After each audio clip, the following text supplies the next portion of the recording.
Hello, my name is Ryan Clark. I'm a middle school health teacher and innovation coach for White Bear Lake Area Schools in White Bear Lake, Minnesota. I'd like to redesign my classroom. And when I think about my dream classroom, the first thoughts that come to mind are not furniture, it's learning. Um, but I fully subscribe to the idea that how we structure our classroom can have a dramatic effect on how students learn. When I dream about my dream learning that happens in my classroom, I think about the skills that my students will need for the future. Things like critical thinking, solving authentic problems in a really meaningful and authentic way. I think about working together and collaborating and having some of those soft people skills. I think about having multiple intelligences and having the creative outlet to express your learning in different ways.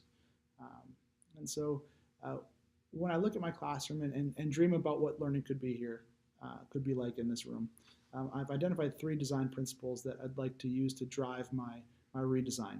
And the first is I want to foster an environment that supports peer-to-peer learning. And the second is I'd like to revamp the layout to improve some flexibility and improve some flow in the classroom to allow more movement.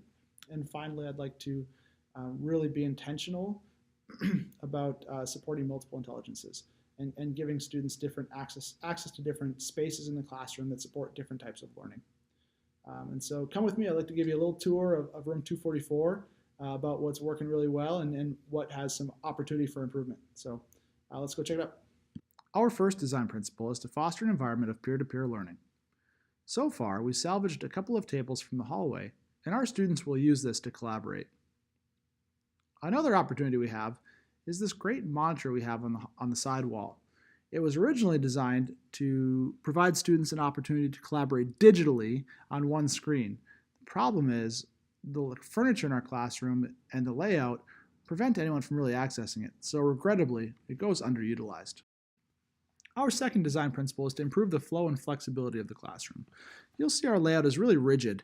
The seating we have is really stagnant. It doesn't go anywhere. It's stuck in one spot. And the organization of it, the rows, prevent any really mobility in the classroom.